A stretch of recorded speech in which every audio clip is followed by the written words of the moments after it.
Hello, good evening, and welcome to the Sunday night breakdown. Daniel Routledge and Dave Forrester with you to go back over all the action in the British Basketball League this week. Not too many close games, it's fair to say. And my full disclosure, Dave, is I've done 4 games, 4 commentaries since Wednesday night, so I've not seen all of everything. So you might need to pick me up on 1 or 2 bits. But let's go back to Wednesday night, a game I wasn't commentating, but London Lions 92, Newcastle Eagles 74. No Wes Person for the Eagles. We later found out that he's been quite ill and might not make it back for the end of the season. Still, obviously, no Will Neighbour or Josh Ward-Hibbett for the Lions. Eagles led early on, 11-4, looking all right, and it seemed to be a bit of a false dawn.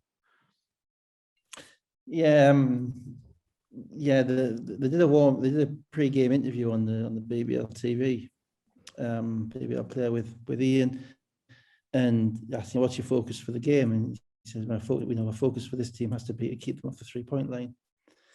The second offensive play of the game, Dirk Williams had a wide open 3 in the corner, missed it. In fact, London missed shots in the first 3 or 4 minutes. But at the moment that Dirk Williams, off one pass, got that wide open 3 in the corner, kind of as a supporter, your kind of heart sinks a little bit, because it's like, he's just told us what the focus is, and we have to. What's going? How can that shot be? There's only one shot you can. The worst shot in the panoply of shot distribution that you can give away to London early in the game is a Dirk Williams 3 in the corner. You prefer Kelly to dunk it than that. It's just not on. And Eagles made some offensive plays early, and Fletcher was throwing the ball around and they were finishing, and it was all right. But offense really hasn't been their struggle, hasn't been their issue. And the defense has, in the 3-point line, the floodgates just opened.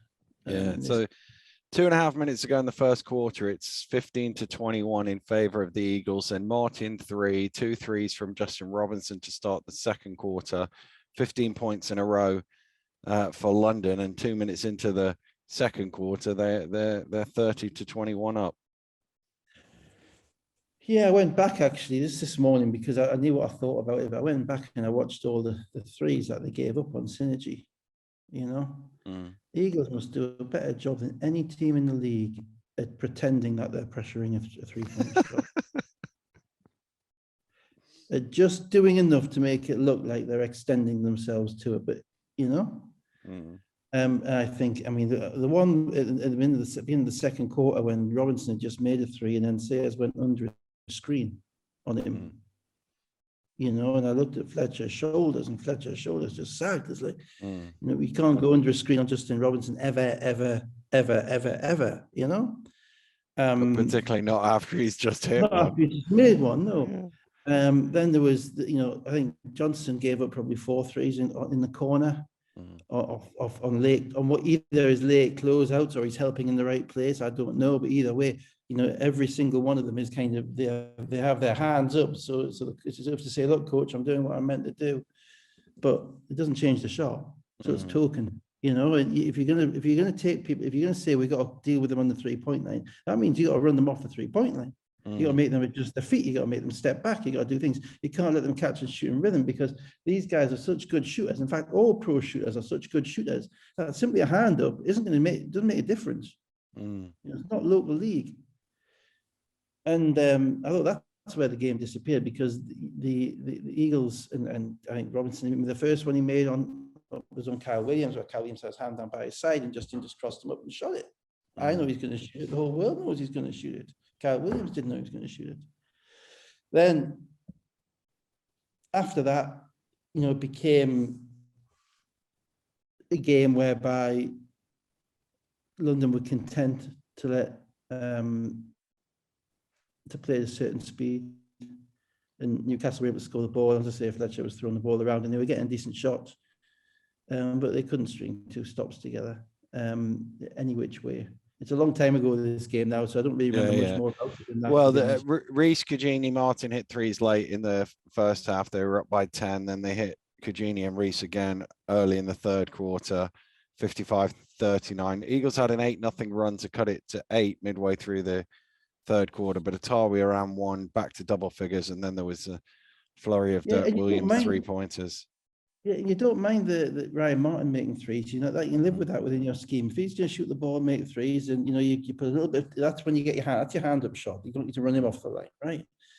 But you look at the stats at the end, and Kajini, Robinson, Reese, and the other shooter, Williams, obviously Dirk. They were 13 of 19 from the 3-point line, or 12 of 19. And the coach said before the game, our job is to keep them off the 3-point line. So the message is there. The message is being given. The coach can't run on and do it for them. No. So that's somewhat frustrating to me to see that, that's the 16 and 29. So you live with those. In relation to London, because I have to give them a little bit of credit. I thought at the beginning, the reason they struggled was because they started with Williams and Kelly at the same time. I'm not sure that is a combo that is going to help them in the long term. At the 4 and the 5 spot, Jordan Williams, that is, because it takes away their spacing. Instead of 4 shooters on the court, they've got 3. It means that Reese has to make more plays off the dribble. It means there's less space. And I thought Newcastle kind of helped Newcastle in relation to their faster start, because they had less to cover. That makes more sense. Yeah. And you can help off Kelly, you can help off Williams, and you still gave up threes. But I thought as a group, they're beginning to look a little bit more cohesive. Sorry, coherent means they can talk. I don't know if they can talk. Intellectually coherent, thinking straight. I don't know. Yeah. I still think that they need to solidify a rotation quite quickly, because they haven't got one at the moment. It's people popping in and out all over the place. And sooner or later, you've got to work out who the 5 guys you are who want to finish the game. I think Tawi has really helped them. He has. The game, because he was a forgotten part. He was. He's hardly played since Christmas, and he could have downed his tools. And he's come back, and actually, you get the impression he's not a bad guy to play with, because he kind of rebounds, he kind of dunks it. He doesn't do too much out of his lane, and he's a bit of muscle as well.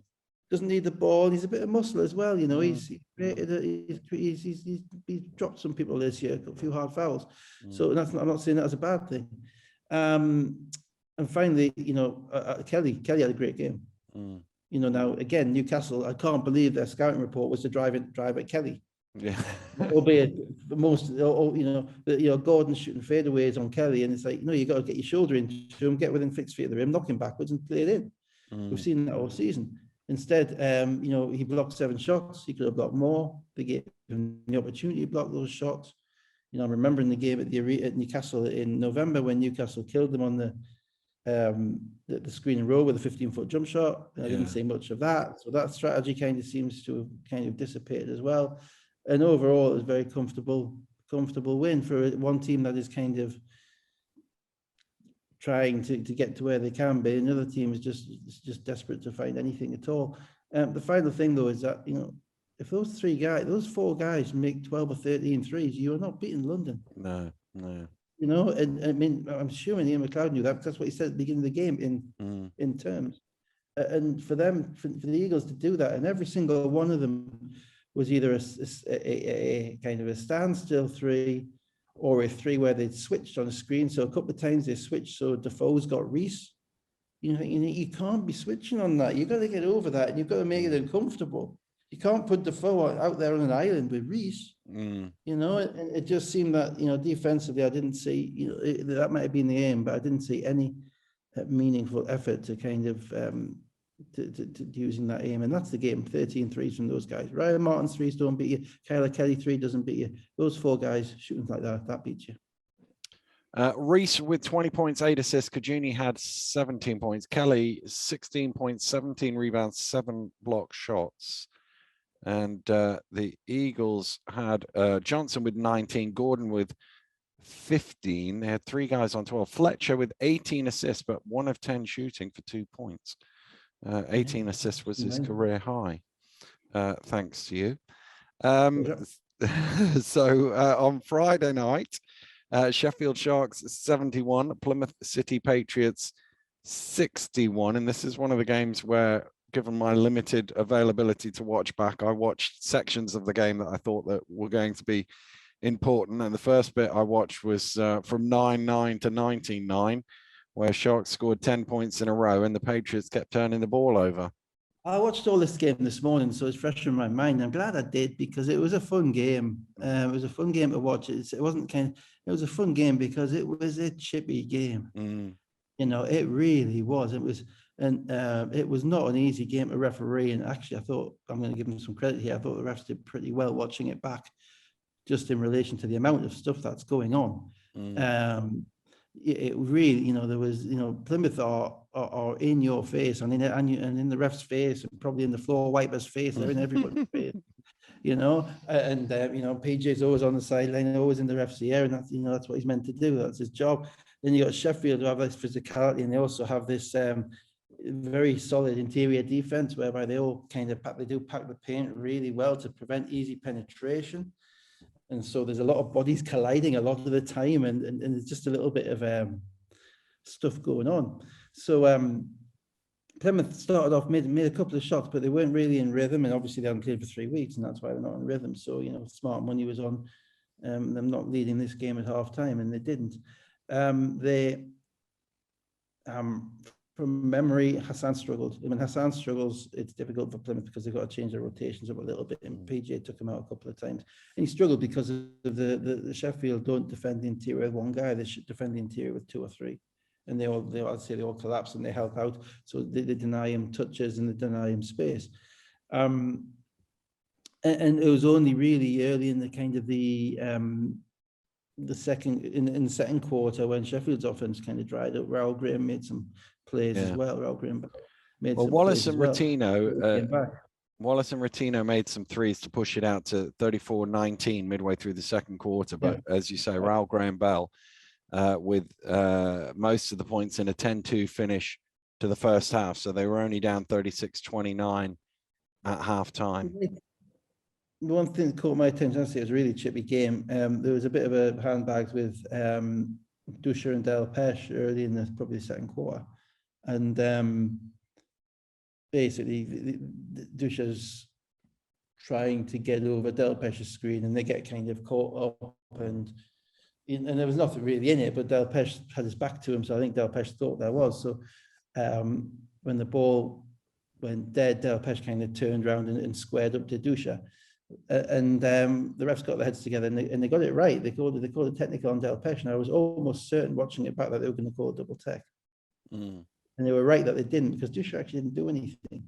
You know, he didn't call a foul on him, and he didn't do anything other than be standing there. Look, this guy's a bit too big for me. And it was actually good, you know, because I've told you how much I hate double technicals in the past. I should point out, you know, when the refs actually get their heads together and don't call a double technical, when it's easy kind of bailout type of call, impressive. And that had an impact later on because Del Pesh actually got a second one. But that was something I noted. But the game, it was just so chippy, and Williams as well. Williams, who has, you know, more bounce than Zebedee. You know, he is literally up and down the court, flying around. You know, his mouth is going as fast as his legs. His legs are going faster than anybody else's. He's coming off a player of the month, a team that's flying, lots of interviews and lots of publicity, all of that stuff. And it doesn't last in the BBL because there's always someone ready to cut you down. And he kind of found it out in this game, and his discipline left a little bit to be desired in this game as well. So then we get to the third quarter, and Sheffield kind of maintain a lead, but it's always competitive. It was one of them where it was sort of 5-8 all the way through. Patriots could never make a proper run to get it back, and Sharks could never really get away. And in a low scoring game, 5-8 is usually enough. Yeah, well, Williams had picked up a technical, and then subsequently the far end, Del Pesh got caught for a slightly dubious block. I'm not sure, albeit the guy who bounced off and did bounce off him a long way. So that might have convinced the rest. And he did not on camera, but he must have said something, because the only thing he said on camera was to the coach, "I didn't move." But you know, 10 seconds later, off camera, he's getting a technical. So So off he goes, and he has to leave. Williams is kind of picking up a couple of cheap fouls as well. But the game really kind of turned on probably the dumbest foul of the season so far. I don't know if you caught it or not. No, I missed that one. About 7 minutes to go in the game. Williams has just come back in the game. Antonio Williams on 4 fouls. I invite you to go back and look at it, because what happens is Sheffield have the ball on the sideline in front of their own bench, so in the back court. So basically, they're just throwing the ball into Glasgow, not Glasgow, it would have been the shooter. Johnson. Antoine Johnson. Yeah, Johnson, right? So they're throwing the ball into Johnson. Johnson's just got his hand up there like you'd normally be to get it. And just as he catches the ball, Williams, on 4 fouls, just reaches in and basically catches him in the chin. Right? There wasn't a punch or anything like that, but he's reaching in for the ball, puts his hand across him, straight arms him in the chin. Johnson goes like that. The referee who's just handed the ball is probably, coronavirus collecting distance away from it. He's literally, I'm sorry, that's been bad taste. You can call it. But he's literally, 6 inches from him, so he has to see it. We all see it. It's right in front of the camera as well. Johnson's fouled. Williams fouls himself out, and that's a massive thing, because it meant in the 4th quarter, because of the minutes that Douche played. Because the other thing about this game was that Plymouth, PJ was clearly not particularly pleased with Plymouth starting 5, because he changed it basically en masse at the beginning of the 3rd quarter, and started with Hassan on the bench. Graham Bell is the only big guy, and Douche playing with Williams and Simons and Hart. So he went 4 small. And Graham Bell. But because of this, once Williams fouled himself out, that meant that at one point he had a lineup in with the 3 bigs at the same time, with Graham Bell, Hassan, and maybe Alec Cunley, I can't remember, somebody. So the lineups were kind of out of whack. And as a result, Glasgow, they really didn't push. They need Williams in the game at the end for that type of thing. Right? Glasgow made some shots, and Sharks made just enough shots to kind of survive. I'll talk a bit more about Sharks after the next game. So Glasgow finished 7 of 10 for 17 points, 7 rebounds, 5 assists. Johnson had 12. Sheffield shot 38% from the floor and 26% from 3, and won by 10, which is a very Sheffield sort of thing to do, I think. Well, it is. I mean, they were equally average against Newcastle, and they won by 20. So they're doing something right, aren't they? Yeah, they are. The other thing is, it's always worth watching, and this is for fans. I mean, if you're bothered, but I always find it intriguing to watch the handshaking lines at the end.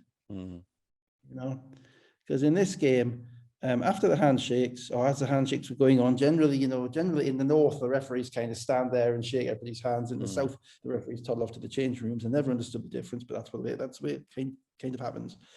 They're following stereotypes, aren't they? It's indeed, you see, but you wouldn't talk to anybody on the Metro, would you? On the Metro tube, on the underground. There you go. But I never got that. But anyway, it is what it is. Williams had 2 beelines at the referees after the game, and one, when he strode over quite purposefully, he was looking for a purposeful shake of the hand, which didn't result in any shakes of the hand. And to be fair, I thought the refs did a pretty good job to walk away. I don't think he necessarily said anything aggressively, but or did anything aggressive. But at that point, you kind of want your guy out of the gym. And then after, because the way they do it is everybody kind of goes, so he did that before the handshakes, and he went back to the line, joined the back of the line, and obviously the back of the line brings you back to the refs again. Yeah. So you're there again, and he's still going at it. He's still, talking. And then PJ and LVC are talking on the side to the side of the court. And I'm thinking, look, you hit him in the face, that's a foul, And secondly, they sent Del Pesh out. They're too technical. So, ultimately, you're not going to be in a you can't, at times you just have to chalk it up, to a schedule loss, a decent team, 3 weeks off, you played hard, you didn't get what you wanted, you did some daft things, and get on with it. What you can't be doing is giving referees memories of the in case you come back in 3 or 4 weeks' time with those same refs. And they're aware of, we're going to have to keep an eye on. Yeah. Williams before the game, because the last thing you want to do is to be somebody have a player who's going to be mentioned in the chats between the 3 refs before the game. Yeah. You don't want it. You just want to be under the radar. And, rookies and bouncy rookies and athletic rookies and, tend to be a bit like that. So that's a subplot to keep watching on that one. Let's see how Williams does, because he's had a hell of a start to 2022. But, it's a new season now for them, almost 3 weeks off. And, they got Leicester on Wednesday night, I think. So that'll be. Yeah, they have. Yeah. Graham Bell with 18, although not his most efficient shooting night, 4 of 15 from Charges, though, in that game. I know you didn't see all of it, but he did everything. He blocked a couple of shots. He took a great charge on I think it was Johnson, where he shifted across there and took it right in the chest. So I liked his game. Simon's 16. They shot 30% and 20 from the 3-point line, which is how Sheffield won by 10. So let's go to the game that I did see from start to finish. Newcastle Eagles 77, Leicester Riders 103. I'll be interested to see if you saw this from start to finish or whether you turned off at some point. Gordon with the. I was watching London v Bristol as well on the screen, on the computer, watching you guys on the telly. So I didn't turn off at any point in the Newcastle game, albeit. But you might have tuned out. Yeah. So Gordon had the first 7 points for the Eagles. Defoe had 4 points. It was a contest for about 7 minutes at 14-12, and then Leicester scored the last 16 points of the first quarter, an 18-0 run. They were over the hill and far away. I thought Newcastle played defense for about 4 minutes. Actually, a couple of times you commented it. I think Johnson ran Loving off the line, which I'd been talking about. He reached in, he got a foul, but he ran him off the line anyway, which is what you have to do. I didn't get Newcastle subbing Yabantu in with a minute and a half to go, down by 3 in the first half, in the first quarter. He hadn't even been at London on Wednesday. He's hardly played this season. And I know they're down person, but that minute and a half was an 11-0 run. And if you go back and watch it, then he's actually playing most of it with Fletcher, which he's never done before. So he doesn't know whether he's a 1 or a 2. First play, the first second he's in the game, they give the ball to McKenzie. McKenzie shakes him out of his shoes. He pulls up, shoots an 18-foot jump shot, makes it. The next play, Newcastle's offense is totally discombobulated because of the personnel that they've got in, and they get a run out at the other end. And they basically scored at will in transition, and going at him. And that to me was a big mistake. You can't have anybody on the court that Leicester are going to look at and pick on. I thought some of the Newcastle players shrunk away in that game. It's all right. You have to do certain things as professional players to kind of take responsibility for things that are going on. And there are times when in your own gym with a full crowd and coming off a 20-point loss in your last home game. And the potential for Leicester to win the league on your court as well, which would be I'm not sure that necessarily matters. That matters to Defoe. It probably matters to Fletcher. I'm not sure it matters to many of the others because they don't know the history, to be honest. It matters to the people in the crowd as well, though. Those who go every week. Yeah. Of course, it absolutely does. Yeah, because they've been there long before the players, and they'll be there long after the players. I looked at it and I thought the wing defense of Newcastle is abominable. It's if you watch the offense, thing I couldn't believe was the amount of times that from the wing Leicester beat their man, and then it was an open layup, and it was like it was just nothing. Well, if Defoe's not in the game, there's no one in the middle. That's the first thing. The second thing is, even if it's Defoe in the game, and there's half a rotation, the second rotation is not there, and Ant Rowe was talking about that. So it's a layup on the second rotation. Then you see that kind of the soft double teams where no one knows if they're double teaming or not. And then it's just drop the ball and no one's therefore helping down to take the ball away. I thought the 3-point defense with the kind of the hand up there, I thought, I think Sayers was on court for 17 minutes. I don't think he made a play at either end, either offensively or defensively. I thought Johnson was very up and down, but he did get a kick in the face. So, who knows about that? Kyle Williams has struggled all year. They just can't. You see, the problem is with help rotations, it's always going to come down to your wings, because the point of attack is you're going to be your guard, your point guard. because that's Gino with the ball. All right. Now, there's two things. Now, so Gino the ball, someone comes and sets a screen for him, right? Now, there's two things you can do with that. One, you fight over, which is what they do most of the time. Or sometimes, if it's one of the smalls who sets the screen, the Eagles might switch. So if Johnson's man, for instance, was setting the screen, well, the Eagles were switching. That's just what Gino wants. He doesn't want Fletcher on because at least Fletcher knows how to guard him. He's going to be effective at times, ineffective at times, but he knows how to guard him. Johnson, Williams, if you can get Johnson or you can get Williams on him, he knows he's got the quickness in space to do whatever he wants. And so Newcastle gave up those switches so often. Then if it stays like that, well, you can't defend Crandall and Nelson Henry just with two guys. Right, Nelson. I mean, the amount of times Nelson Henry, I was shouting at the television, Nelson Henry gets the basketball. As soon as he puts the ball on the ground, right, you have to send a second guy. Someone else has to come to crowd it. In a perfect world, someone will be there already. You don't need to do it before he puts the ball on the ground because he doesn't make many moves off the catch.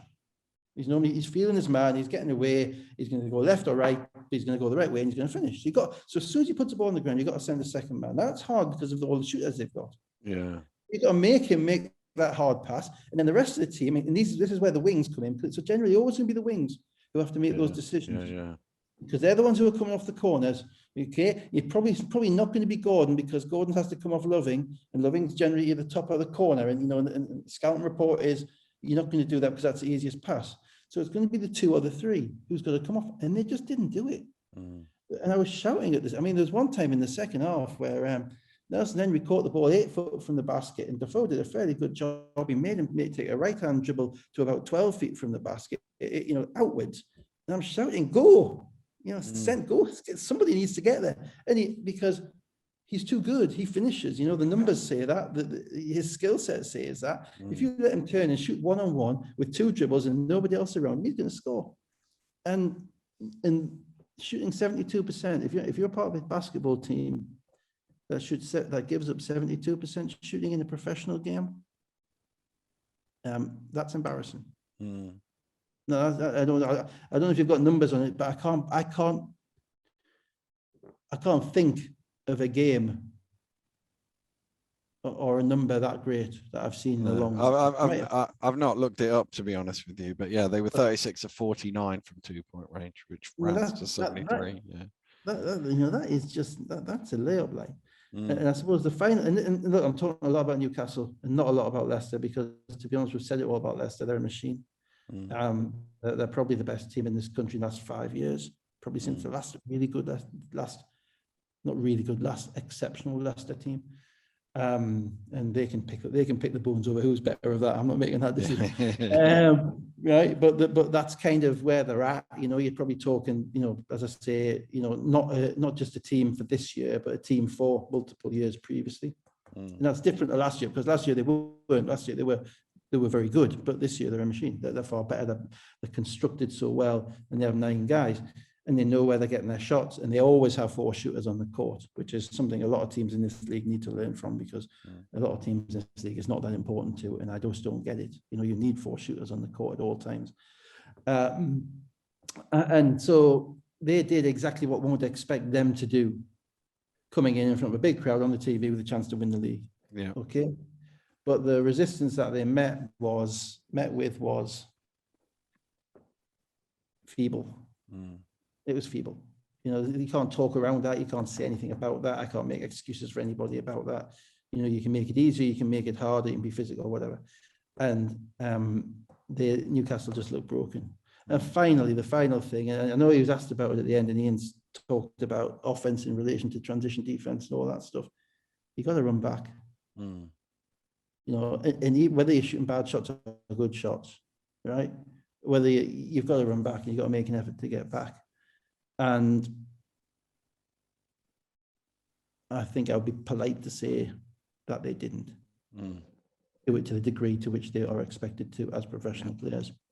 And it's not the first guy. It's never the first guy in the fast break. It's always the third and the fourth guys, And you've got to get back as a group. You got to get back as a collective. And it kind of annoys me because I've spent all weekend and most of this season watching lots of basketball games. And in there, every team in the BBL, they're pretty good at transition defense. Right? Sheffield are excellent. Bristol are outstanding. London comes and goes, but they've got so many players. The two worst teams in transition defense by a country mile are Newcastle and Glasgow. Albeit I haven't watched probably enough Surrey games because I've turned them off at half time. I was about to say, sorry, mate. Yeah. Well, Surrey have had games which have been horrible. Yeah. But the inability to kind of help each other and to get back is awful. And not to do that on your own floor, to be so discombobulated, to be so out of it that you give up 72% in the paint. It was awful. It was awful. Anyway, that's a rant over on that one. There we go. So just to wrap the game up, Fletcher had a couple of threes in the second quarter, so they were only down 13 at halftime. He had 14 points in that quarter, and they had 31 points, but that's because the way they were playing. I'm afraid with the way the team is, he has to basically create against the good teams. So that's particularly that person. He has to score as well. So he put up 22 shots in this game, and he had to. Yeah. He's playing 39 minutes. It's just, and he's playing, and then he comes at the beginning of the second quarter, and he's got Mackenzie and Washington fresh off the bench. Yeah. It's not fair. It's not fair. But it's fight. Yeah. Not even fight. Yeah. And then second half, Whelan scored 8 in a row for Leicester. The lead got into the 20s, and that was basically it. The drama was whether Bristol could hang on against London because they were leading at that stage, but we'll come to that game. Obviously they didn't, otherwise we would have mentioned that Leicester won the league, but we'll come to that.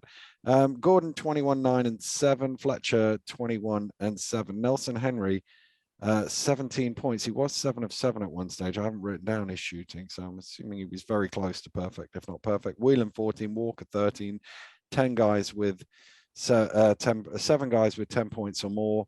We've talked about the 2-point shooting. There were also 8 of 19 from 3. Crandall had 12 points, 8 rebounds, 10 assists, and would have had a triple-double if he didn't take the entire fourth quarter off. So let's move on from that to Glasgow. And again, my limited amount of time meant I thought I watched the key bit of this game, which was the first quarter, basically.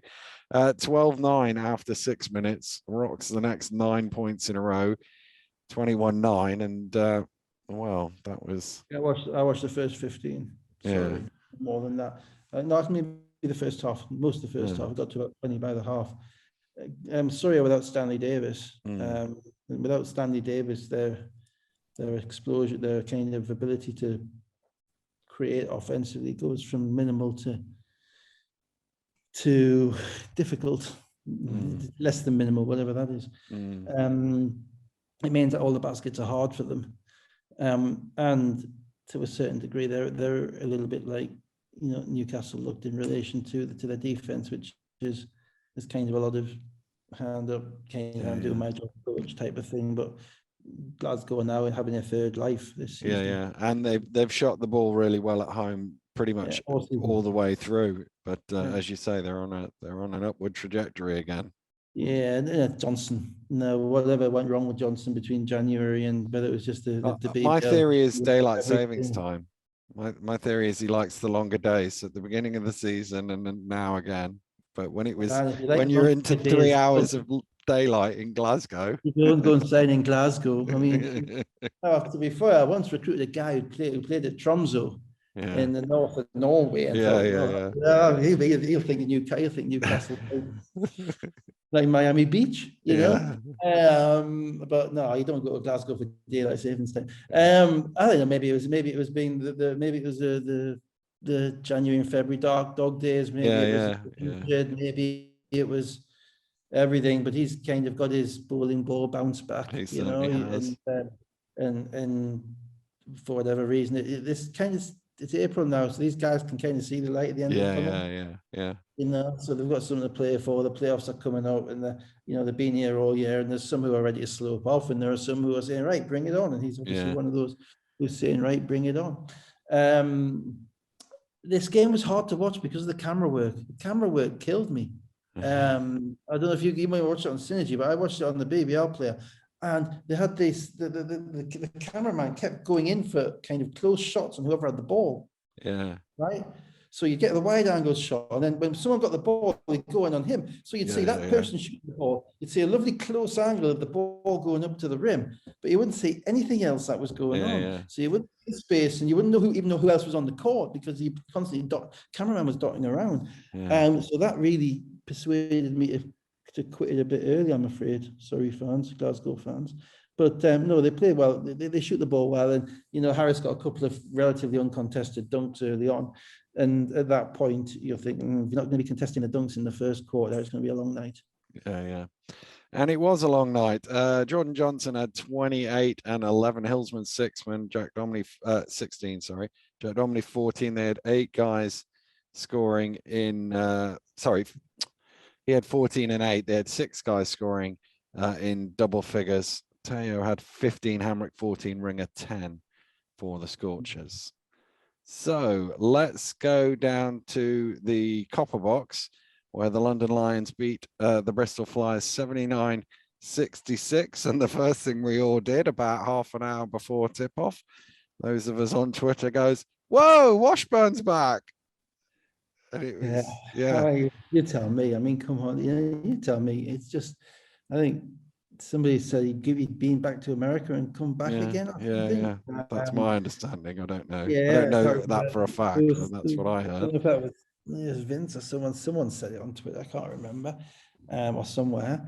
Here's my thing, right? Here's my thing on unpick, isn't there?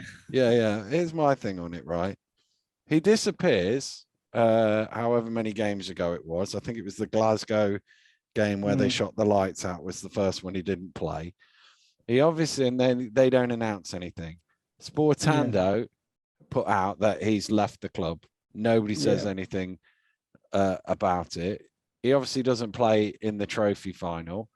And then he comes back, and all there is after 6 games out, he's back. And it's sort of like, to me, you have to say he's been injured. He's got a personal issue that he's gone home for. He's got a disciplinary issue that we've dealt with, or whatever the reason is. You have to say something, and it's one of those things that kind of like people always go, "Oh, we need more coverage, and we need this and that, and it ought to be blah blah blah."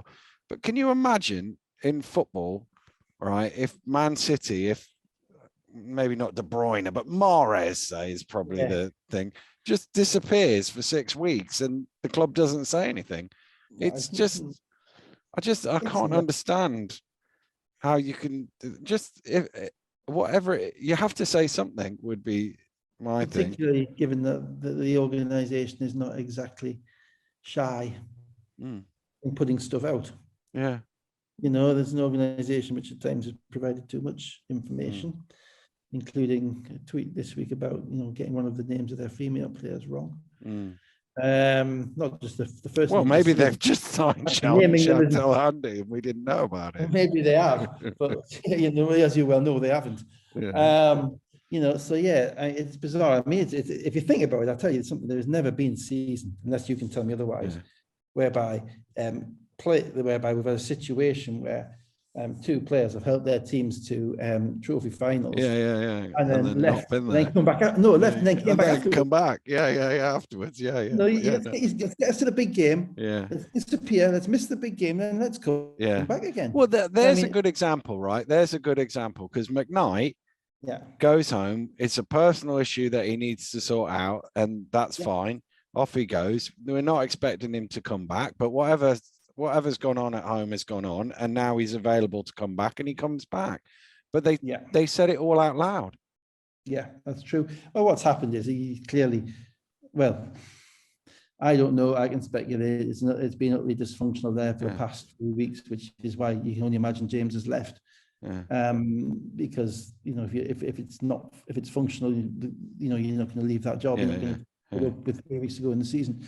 So whether there's been a blow up between him and James, or him and the general manager, or the general manager's taking his side, or whatever, who knows? But that's what it rings to me. It's like there's been a bit of the players said, "I've had enough here," and the coach is he's acted in such a way that the coach basically said, "Look, I can't have him back." That's pure speculation. Right? Yeah, but the thing about the pushback on that would be, who gives what's his name, Karacha, is it at Sportando, whatever his name is, I've forgotten his name, the Italian guy, who gives him that bit of information that he's been released by the club? The club doesn't give him that. It can only be his agent. Yeah. Well, if his agent has done that, he's done that because he wants to get him another job somewhere else. That's right. Yeah, that's right. Because because well, there you go. Anyway, it just to me, I haven't got a problem. Whatever the reason, that's fine. But like I say, McKnight came back, and we knew about it. That's my thing. Is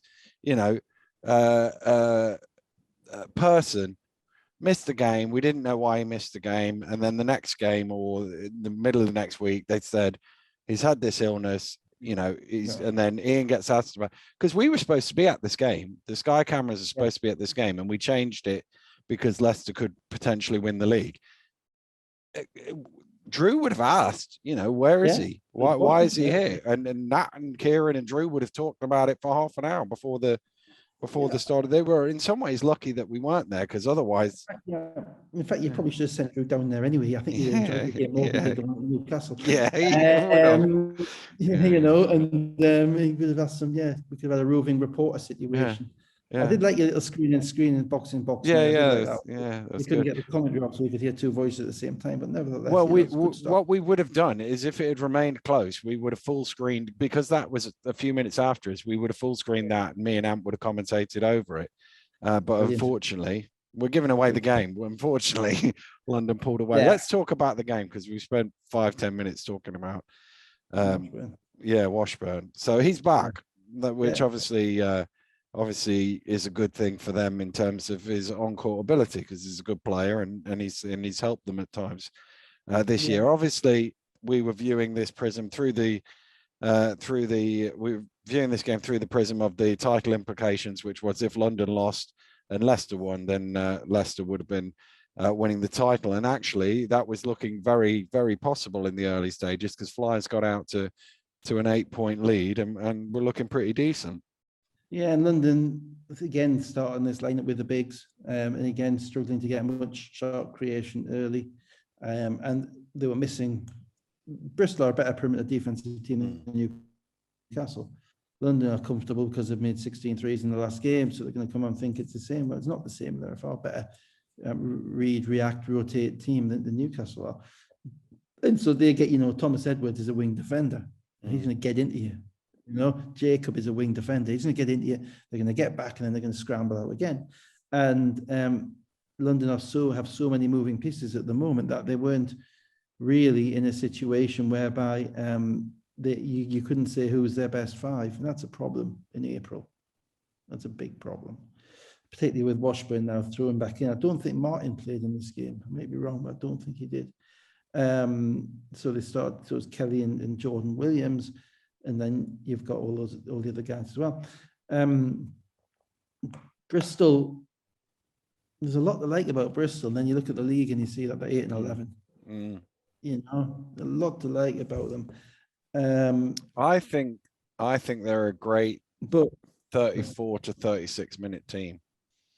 I think there will always be a point in the game, usually somewhere in the second quarter, where their offense just stops and the other team either pulls away or gets back in, depending on what happened in the 12 minutes before that. And then their record in close games is the worst in the league. Yeah, and that's probably that. You've just nailed it there. The reasons for that, they don't have natural scorers. Because what I've just said about Rodgers and Thomas Edwards about their defense. They're guys who are going to get you points, but they're not natural scorers. Secondly, the guy that they probably expected to have the ball in his hands most of the time at the end of the game is Miller, and Miller's been out for 4 months. Right now, Miller's injury, I think, has changed the course of their season quite substantially. Firstly, because they lost him, and you did that Bristol Flyers game in November, and you did the pre-game interviews. All the players are saying that Miller's the best player on this team. Yeah. Right. And we never really saw that. We saw kind of snippets of it, but I think I think he would have been there. And he's been gone for 3 months, and then he's come back, and he's still not entirely right. You saw from the cramp that he got, and then he didn't really play much the next night. He didn't look right the next night either. So they've kept him, no doubt, because of his talent, but then they've been a key guard down, even for half of the season, and the half of the season where most of the league games are being played. Now he's come back. He's still not exactly what they would have expected, and they've lost all those reps that he would have got had he been playing. So I think that injury has really hurt them. I think Evans is a bit of a hothead. I've got to that point now, whereby obviously the Plymouth thing happened where he was on the court and all that stuff, but he commits fouls which are on the borderline, put it that way, of over aggressive stroke. I've lost my temper type of thing. He tends to talk a little bit. He's probably fouled out of more games than probably any guard in the league this year. That's a guess, but and I might be totally wrong. So sorry if I'm wrong, Bristol. But I can certainly remember every time I watch, he always seems to be on a tightrope, and that's not necessarily the kind of guy that you want to have all the decision making in at the end, or even the ship steadying. So if you take away the lack of pure wing scorers, then the inability to get the ball inside at the end of the game, and it comes down often to those droughts come down to Jacob making really tough shots, and hoping Evans goes off. Now that said, we're only one game ago they would have beaten London if Evans had made a layup. So they're not. It's not like it's not like that. And there is the thing.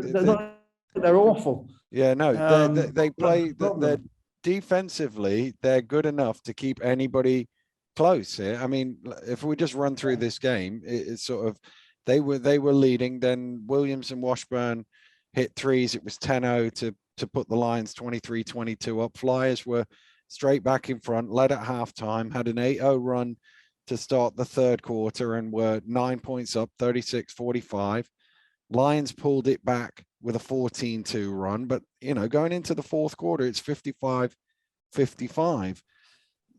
The problem is they can't score 11 in the fourth quarter. Yeah, and the one thing about them is they do start halves and half after halftime at the beginning of the game. They start games very well. Yeah. They really do. I mean, they've got a history now. They've got a history now which has gone so far as not to be kind of random chance of kind of going out on 8 or 10 runs at the beginning of games against good teams. That's Well, they've done it here against the Lions. They did it against Leicester last week. And that's it. But kind of sustaining what they have has been difficult for them. And I mean, I think London are still restricting themselves in the way that they play. I do think that they have a lot more points in them than they're actually getting. I think their shot quality has dropped, and I think the more that maybe it's a kind of determined decision that we're going to focus on defense and clogging the paint a little bit more, and we're going to give up a little bit of offense. But they're not the team. They're not a team that scares me the way they did in December. In relation to throwing you off the floor, I'd love to see Reece and Robinson playing together more. I don't, that to me is, if you come down in the fourth quarter in the playoff final, I'm going to want Reece, Robinson, Dirk Williams on the court. Where's Cugini though? Well, he might be playing the 4. I don't care. Okay. No, I don't care. Put them all on the court and then say, right, okay, these guys are our players. We don't need, You want to go and bully us up inside? Well, we've got Kyler Kelly inside. And he's going to keep you driving, whatever. But what I'm saying is that's a way of playing. No, I get that. A way of playing, which would scare the pants off me personally if I was having to guard that. But they've gone away from that, fair enough, because they've got more talent. They've got big talent, and they want to know that a bit more physicality defensively. And you've got Jordan Williams, Tawaya, and Kelly. And obviously you've got Will Neighbour to come back, so he could take Cugini out of that 3 and put Will Neighbour with him when he was healthy and get some minutes out of him. But I think that they're more laboured as a result. If you run a dual post offense, then generally there's always a corner free. You can't fill both corners and have the posts and have both posts there, you know. Yeah. And that means the defense is only having to guard probably 2/3 of the area of the court that it would have to guard if you've got both corners filled. Now, the problem with filling both corners is obviously you don't get as much offensive rebounding, but they don't get much anyway, London, to be fair. And you got to get back from the corners, but they're full of athletes. They've got athletes coming up there. So there's no reason why they can't do that. So that'll be interesting to see, because at the moment they are built to win games 75-65, the way they're playing with all the bodies that they're shuttling in and out. Yeah. I'm not sure if that is the best way for them to win big games when it matters in the playoffs. I think that increases their chances of being on the wrong end of one as opposed to decreasing it. But that's an opinion. I'm not in the locker room. And, you know, so I don't and what know. they're doing at the minute. Washburn comes in as well. Yeah. Yeah, go on.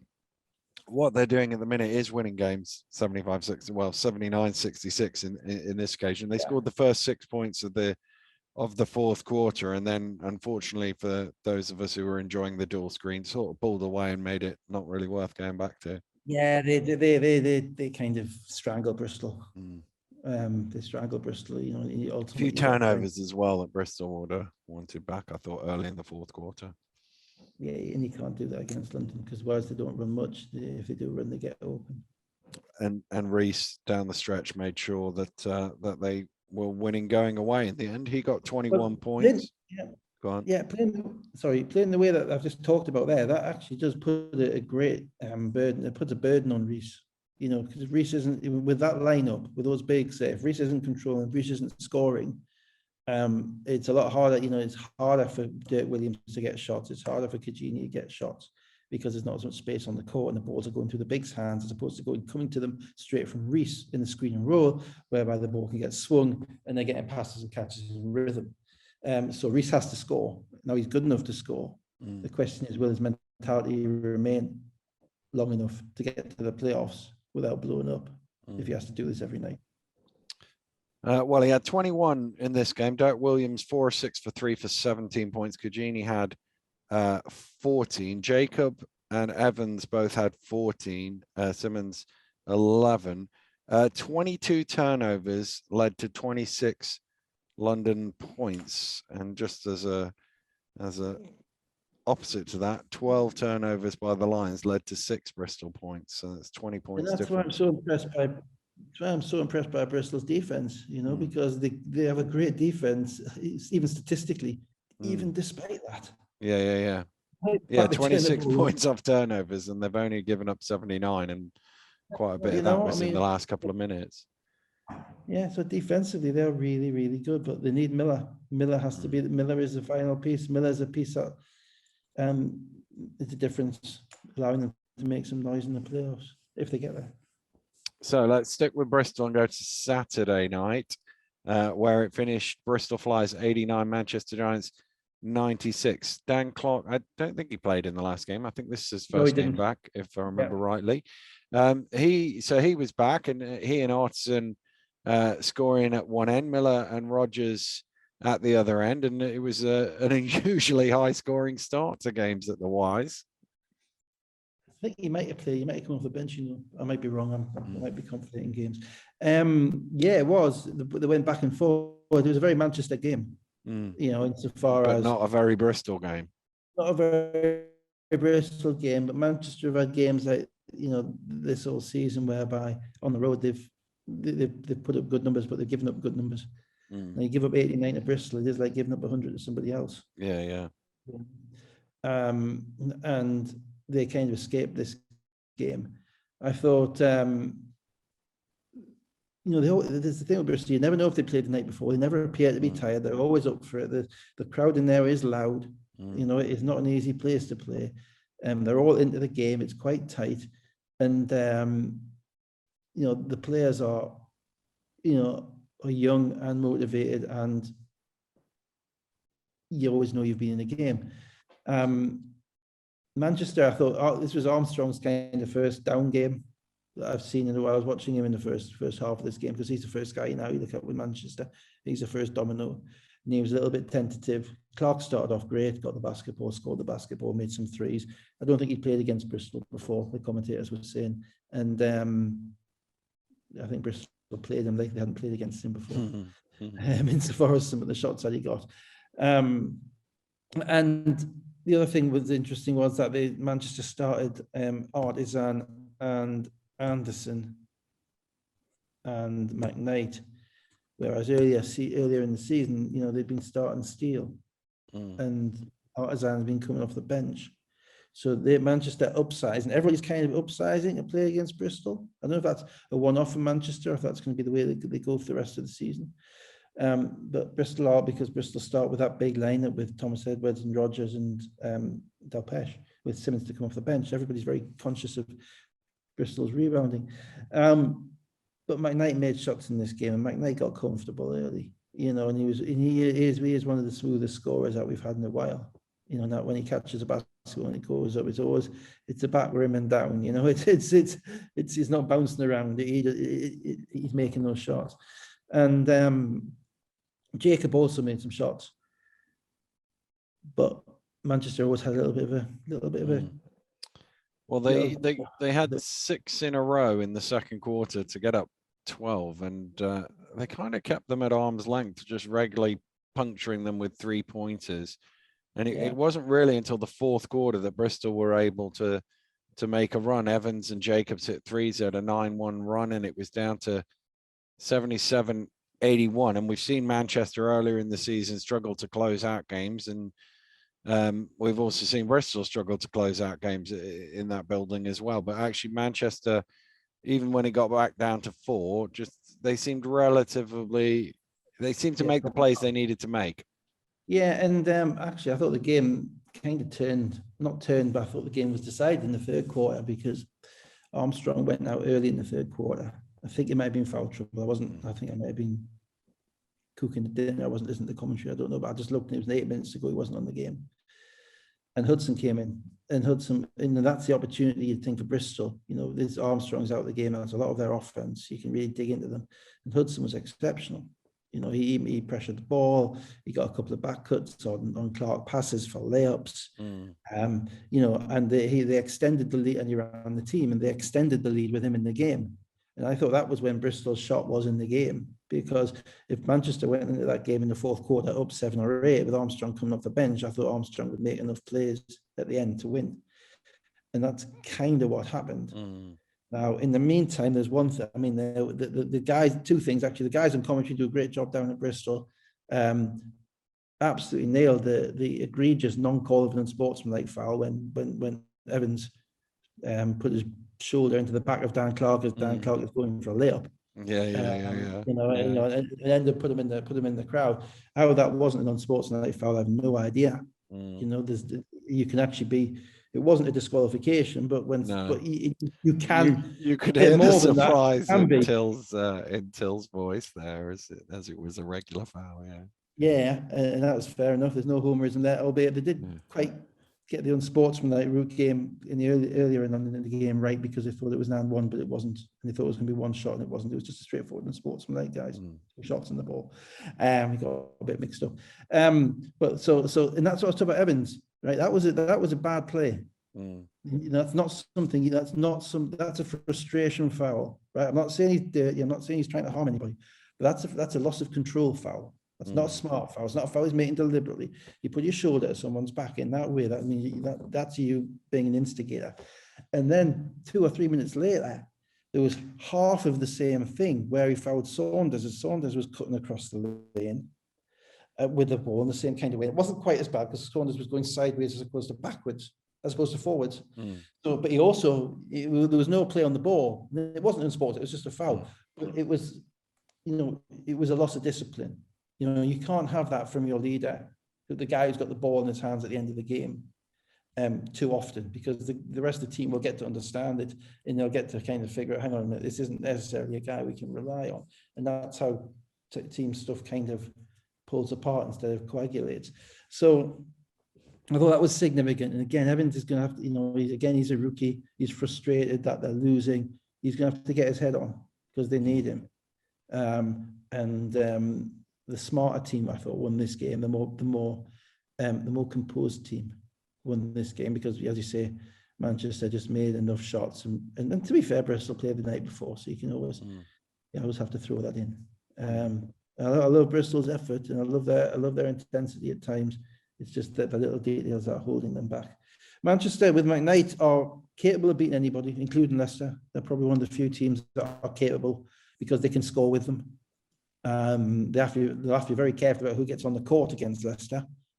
You know, how many minutes each of them play. But they played this game basically without Lewis, without Ulf, who's been really good for them, and they still put up 96 points. And Armstrong wasn't great either. You know, so when they are ready, you know, I say they can beat Leicester. They've already beaten Leicester. Obviously, it took them 4 goals to do it. They have a chance to be good in the playoffs. You know, just they're going to have to tighten up their rotations for the playoffs. They're going to have to tighten up their mindset, and Armstrong's going to have to take the leap. Evans led the Flyers with 23 points. Jacob 4 of 11 for 16 points. Thomas Edwards had 14. Armstrong had 21 and 8. Clark 19 and 7 assists. Artisan 14 and 7. Giant shot 59% from the floor and 12 of 24 from 3-point range. 59%, that's pretty darn good, isn't it? Yeah, it is. Yeah. Close to 72, is it? no, but it's still pretty good. So let's come to today's games, starting at the Copper Box. London Lions 69, Sheffield Sharks 54, and well, not much happened in the first quarter at all. It was 11 points apiece. Rinse and repeat. I've already London play Wednesday, Friday, Sunday, so I've just about said it all already. But everything that's been said already kind of encompasses what happened in this game, which was that by the 16-minute mark they had 13 points. Now you tell me you haven't seen many less offensively talented teams in this league in the past 5 years than London. If you look at that group individually, how that group can have 13 points in 15 minutes is as astounding to me as how any team can give up 72% in the paint. You know, you know, they won this game, and they won this game because they grounded out, because unfortunately Sheffield have some difficulties in they don't really have much pick and roll. Sheffield, they have shooters in Wallace and Routinho. They have a kind of a general in Glasgow, but Rod's more of a kind of, not really a kind of a screen roll, kind of penetrate and, you know, nash it out and dribble around and distribute. He's kind of going to pull up for his shot, or he's going to throw the ball to the other side and then they're going to throw it into the post. They don't really have a dominant post player, albeit they get bits and pieces from Cook and Delpeche. And what that means is when their shots aren't falling, and when a team is closing them out properly, when they're physically struggling, physically kind of overmatched, which they were a little bit, I thought, with London, then it can be difficult for them to generate offense. And that's exactly what happened in this game. It was difficult for them to generate offense. The Tiba tried everything. He tried the bigs. He tried Nichols in there. He took it to 5 out. He had the 4 guards on the floor. But, you know, they just couldn't generate anything in the half court, anything really good. And they relied on, you know, Wallace and Johnson to make some tough shots at times. For London, I've got to say it, I thought Washburn was great. Washburn was really, really good. I mean, this guy is coming back. I mean, there was a play which kind of turned the game in the third quarter, and there's not much to talk about before that, to be honest. Well, let me just, because you got to the 13-point thing, so it was 13-21, and then Lions had a 10-2 run. After a 10-2 run, it was 12-1. The Lions responded with to lead 22-25, 4-point game at halftime, and then Reese and Kajini hit some threes. They got up double figures in the third quarter. Yeah, I mean, let's be clear. You know, it's not sustainable for London to be scoring 20 in the 20s in a half at home. It's not sustainable with the group that they have. If they go out and win the playoffs and win every game from now on, 70-55 or 70-60, then I'm entirely wrong. Okay, and I'll put my hands up and say I'm entirely wrong. But I don't think it is. I think they'll come up against a team who will make some shots against them, a team who will beat them if they continue to run these kind of, they don't get some idea as to where their offense is coming from. Reece bailed them out in this game. Reece made some tough shots. You right? did.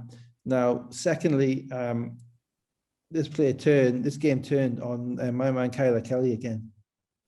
He made an unbelievable chase down block in the third quarter. But more than that, what it really turned on was Julian Washburn running from the top of the key after Kelly blocked that ball, throwing himself, perpendicular. No, horizontal. He's horizontal. If he's perpendicular standing up, horizontal to the floor, Rodman-like. Yeah. Flick it back. I mean, on a ball that was dead, which the referee's actually about to throw, and the ref goes, right. It was an incredible play. It was, right? Yeah, and of course they throw it down the other end, and Kajini steps to the side and drains a three. Yeah. And Kelly's giving it all of this, the energy. So, I mean, no one looks at Washburn. This is a guy who's been so pissed off, so frustrated that he's disappeared home for 3 weeks. He's coming back into that. Yeah. There's something about this guy. He's a competitor. I don't know. I'd love to know the inside story of what went on. Anyway, that play, if there is such a thing as a play turning a game or making a game, I thought that play was a demoralising play for Sheffield. There's a big crowd in there. It got the crowd up. Got the noise going. I gather it's a bit loud in there anyway. I need to turn the music down. And and from that moment on, Sheffield just couldn't generate enough offense. And London, locked in, are a tough team to generate offense again. If they're going to run a lineup of Washburn, Martin and Kelly, or Washburn, Tawaya and Kelly, or anybody with Washburn Williams, and Kelly, any big guy with him, or with Joe Williams, that's a lot of bulk. As I say, it's going to hurt them on one end, but it might well help them on the other end. And they're the chips that they're playing with. They're the cards they're playing. Washburn, I thought he got some offensive rebounds in that game. He just, he should be a next level player. I don't know if he's got the ego to be a next level player, but the stuff that he does on the court is really commensurate with winning. And the fact that he got benched to place Ryan Martin in the starting lineup when Ryan Martin hasn't played for 3 years is something which will continue to trouble me to not my dying day, because I'm not that desperate, but to maybe to the end of the season. Maybe to the end of the season. I just, he's the guy you look after, because he's the one who doesn't actually he doesn't seek the praise, he doesn't seek the adulation, he's just doing all the things. So he's the one you look after the most, because you have to show him that you appreciate him, because he's not getting all the glory of all the points. Anyway, that's rant, sorry.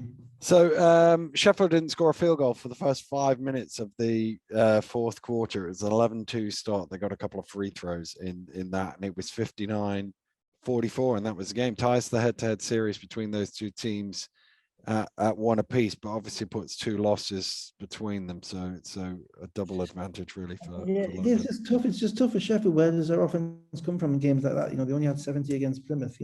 And the reason it's tough is because they're very structured, they're systematic. They run what they're going to run, but they don't get that much in the way of advantages off the dribble. Glasgow is very good, as I say, at getting off the dribble and pulling up and knocking down the shot, but that's not an advantage. That's someone making a shot. What an advantage is drawing an extra man to the ball so you can kick the ball and move it on and get an open shot for somebody on the other side. What about, do they score it inside? Well, Coke is hit and miss. Delpesh is hit and miss. You can't rely on them entirely as being regular 15, 18 point a game scorers, So they really, I've seen that I've been saying this for 2 years, but it really does come down to Kipper Nichols, because, he is the one guy who is kind of that little bit of a spark in him. We can just go off. You can play a game where he doesn't miss a shot, where he can shoot any shot he wants. He can get any shot he wants. And if he's impactful, then I think they're probably, he might score 20, it might make them 30 points better. So they've got that to kind of figure out. At the moment, it's, as I say, Johnson gets advantage, but Johnson scores. Johnson looks to score. So they're all looking to score. And I like their toughness. And I like their intensity. I like the way they play defense. I like a lot about their team. That's just the one little thing that they're just kind of missing down the end, that ability to create off the dribble. for others. Reese led the way with 25, 10 of 21 shooting. Kelly had 11 and 8, Kujini 10. Johnson was the only Sheffield player in double figures with 17. Nichols had 8. 36% from the floor, Sheffield shot. Right, let's go to the final game of the day. Glasgow Rocks 103, Cheshire Phoenix 77. And I saw Cheshire were playing, and it's a Sunday, and in my head I thought it was 5:30.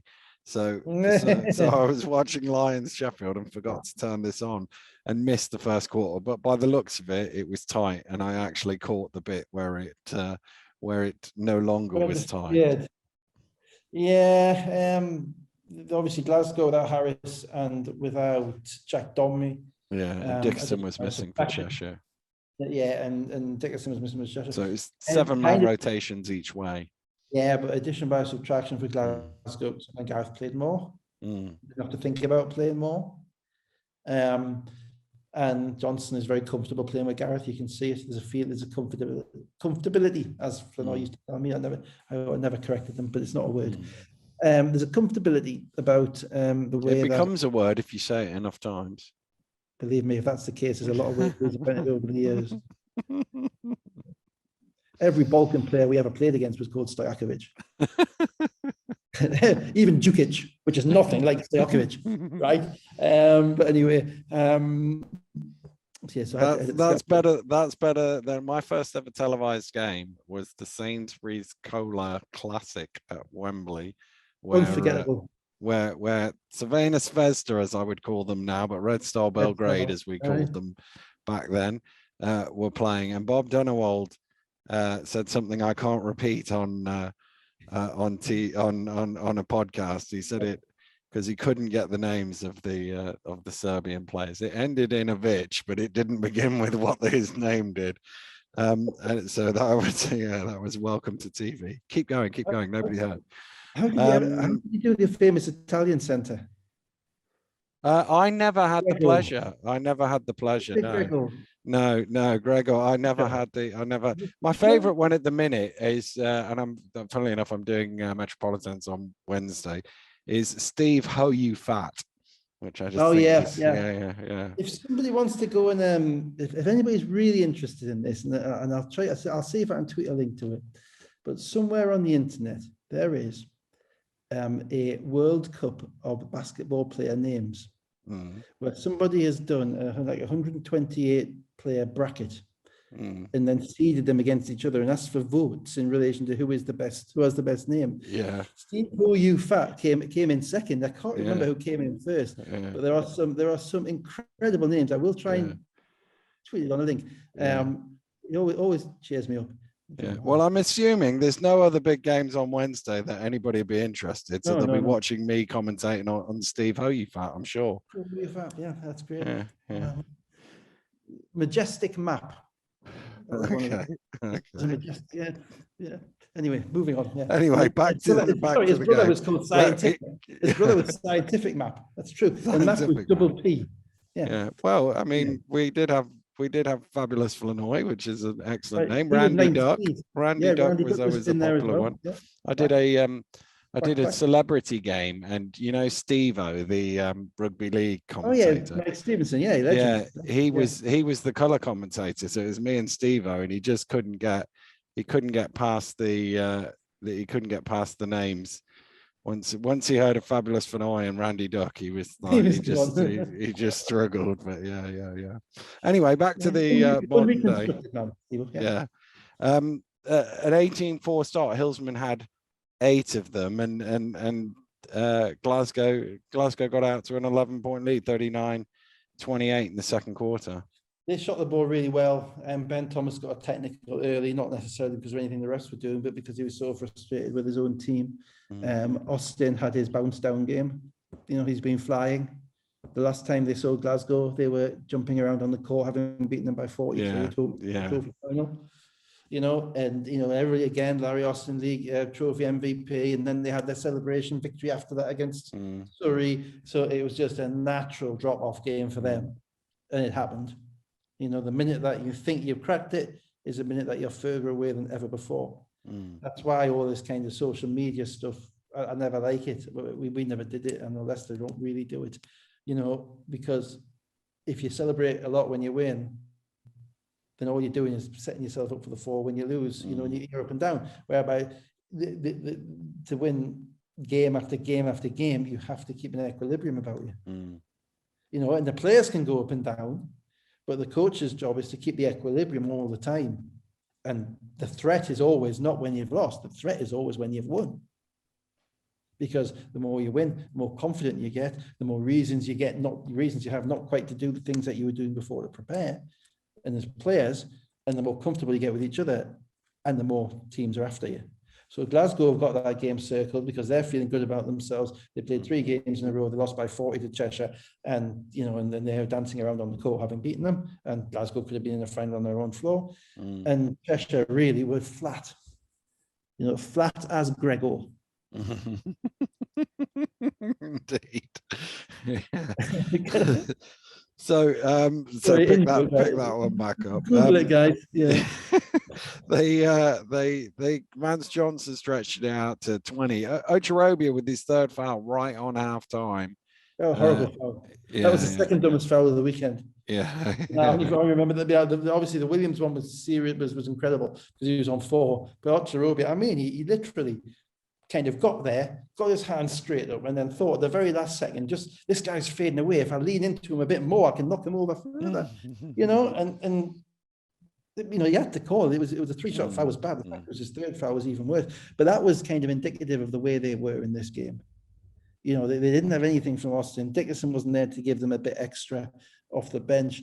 Teddy actually did what he could to keep them going, but you know, they don't have that kind of extra body anymore with Mockford there. They don't have McSwiggan there. So, you know, they're playing with what they've got. It's served them very, very well, but they are going to have down days, and everybody's basically having a defensive down day at Glasgow because Glasgow shoot the ball really well up. Go out of the ball. Yeah. Sorry. So early in the 3rd quarter, Ocherobia then picked up his 4th foul. They got a little bit of momentum, I thought, Cheshire, and then Larry Austin got his 4th foul, and basically Rocks were just pretty comfortable. The tails were up, everything. Now, there's 2 things. I mean, it's amazing how losing guys can make other guys step up, you know, and this is what I talk about with addition by subtraction. Vance Johnson looked a different player. Yeah, he did. He looked like this is a guy who's averaged 11 a game in German Pro A. Yeah. This isn't the guy that we've seen, you know, with like the monsters from Space Jam for the past 6 months. Right, he was been dropping the ball, hasn't been able to make a shot. He's been looking at us. Suddenly, he's dropping up at the foul line. He's knocking down 15-footers. He's rebounding. He's finishing with dunks. He's just, you know, a different body. So maybe it's just the time it's taken to get him into his rhythm, because his resume was one of someone who could clearly contribute in this league. Then you have Gareth playing a lot of minutes with Johnson. That's a massive thing, because, you know, Gareth has still got the ability to take people off the dribble. He's basically doing what Charles Smith did, which is he's dropped down from the 3 position to the 4 position, which means that, as Kieran said on commentary, I think it was Kieran, Mark Wood said on commentary, someone said on commentary, you have the quickness advantage. You can still shoot the ball if they don't come out to you, but because you've been a 3 all your life, you have that bit of quickness advantage against the 4. And what Gareth has got over the years is not only can he finish going to his right all the way at the rim, he's also now developed kind of a left-hand dribble, fall back or finish at the rim, so he can go either way. So he's not an easy cover, because in the past it would always be just run him off, just take him away. But at that point, he was being guarded by a 3-man, and the 3-man can stay in front of him, and the 4-man can't. You know, so that's good. It gives they lose a little bit of defense that way. But to be fair, Hillsman also stepped up in Harris's absence. So there's more shots for Hillsman. Hillsman was knocking out shots everywhere. He was bullying people. He did a great game in this game. And they were up for it. Cheshire weren't up for it. BBL bounced back, 20-point game. Yeah. 5th win in a row for the Rocks, having looked buried in the playoff race. So now comfortable. Games, wasn't it? In there, yeah, exactly. They've not won 5 league games in a row since the end of the 1920 season, when they won 6 in a row. That was, of course, you played the BBL in 1920.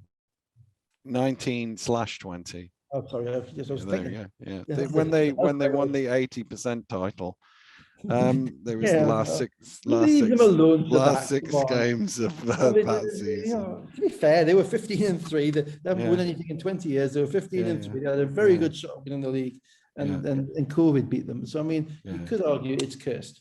You could, or you could say they were going to finish third. Yes. So Hillsman had 27. They were 9 and 6. He was 9 for 16. Jordan Johnson 22 and 10. Vance Johnson 22 and 13. He was 10 of 15 shooting. That probably totals and what Malcolm, he had in the first 5 games. Probably. Malcolm blotted his copybook by missing his last shot. He was a perfect 6 of 6 for 16 points, and then obviously he's really, the next Scotsman off the rank, as it were. He's playing behind Murray, but he's becoming more consistent in his game. The semi-final was a bit too big for him, but that experience. I mean, I know he's a teacher. They talk in the commentary. He's a teacher as well, so he has a shot at being. If he wants to be a basketball player, he could certainly be a basketball player. I think. I mean, not just not Kenya Cheshire. Teddy Okarafor with 20 points, 9 assists. Wright had 16. Bradley had 16. Right, let's have a look at the table before we sign off. Leicester now 1 game away, 20 wins and 2 defeats. One thing I would say is table's starting to look a bit more normal. It's only Bristol who are still in the teens. Everybody else has played between 20 and 23. Bristol paid 19. And it also, because of that, it looks in roughly the same sort of order, the right sort of order, with the exception of Bristol again. And by right order, I mean by record, rather than saying that Newcastle should miss the playoffs. I obviously wouldn't be saying that at all. Hey, if they don't win enough games down, they miss the playoffs. They will miss. So the Riders are 1 win or 1 Lions defeat away, and obviously both teams play on Wednesday night, so that could be decided. Leicester and Plymouth. London are playing Bristol yet again, a 3-game series in 12 days. And Niall Gray asked me if that was the quickest head-to-head series in the history of the league, and I haven't had a chance to look it up, but I will acknowledge that Niall asked a very good question there, and it's likely to be right. London are in second place. I know. I know. You don't have to answer it. I know, it's true. You could maintain the vestiges of a normal life, London are in second place now, having climbed all the way up. They are 13 and 7. Manchester are in third, 13 and 9. Sheffield are next, 12 and 9. And then there's a bit of a gap between those teams and the chasing pack in terms of losses, in that Cheshire are 11 and 12. Glasgow are 10 and 12. Plymouth 9 and 13. Bristol, as I say, the anomaly, currently in 8th place at 8 and 11. But depending on how those games in hand go, they could either be up trying to chase the teams above them, or they could be right in the thick of it with a couple of losses. Newcastle below the line, 8 and 13. And then Surrey still mathematically hanging on at 2 and 18, but the end is nigh for them. The end is nigh. Absolutely. Interesting, isn't it? I mean, Bristol have so many games to play, but they are kind of the outlier, because at least 2 of them are against Newcastle. I think Bristol are probably more likely, given the schedule that they've got and the health issues that they've had. I think they're more likely to trend towards the bottom than the top. Not because, as I say, just they've got 8 more games in about 15 days. I don't know how many times each of these teams play Surrey. That would be interesting, because they would expect, anybody would expect to beat Surrey at this point, because Surrey's motivation will be gone. Everybody else in theory should be playing for something, and any team that's playing for something should beat a team that's not playing for anything.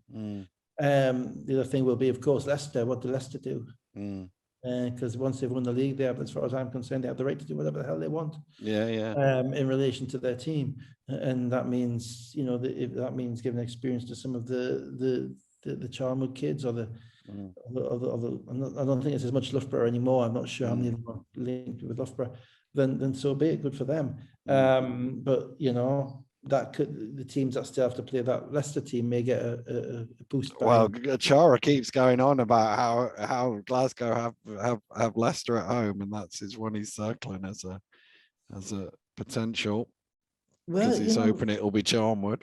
Well, it's an interesting one, because I mean, we had this a couple of times, and there are league rules which kind of are very wishy-washy, which kind of talk about putting a team out, etc., etc., etc. But I always thought, no, if you've got registered players, you put out whichever team you want. Yeah. I'm with you. Blunt. And and then if you've the thing about it is, if you won 22 games and you won the 20 games early, it's your decision. Nobody else's decision who you play. You've got no obligation to everybody else. Yeah, I don't think so anyway. That was always a view I took. I mean, others might take a different view. I'm sure there'll be some internet outrage.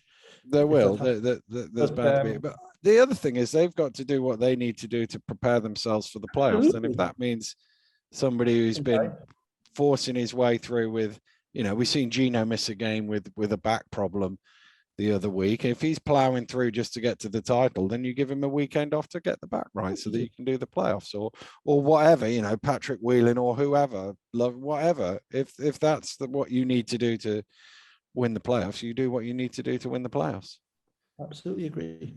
Yeah. I'm absolutely on 100% on that argument. But as I say, we benefited from that, so I couldn't really be against that argument, because it'd be hypocritical, because we did it at least twice. Once I think we got beat by about 40 at Loughborough. I remember that. I think Darius went down Darius went down as a player coach or something like that. I don't know. Maybe Mac was there. But no, you do what you do. But that can impact. We can't rule out the impact that can have on the other team.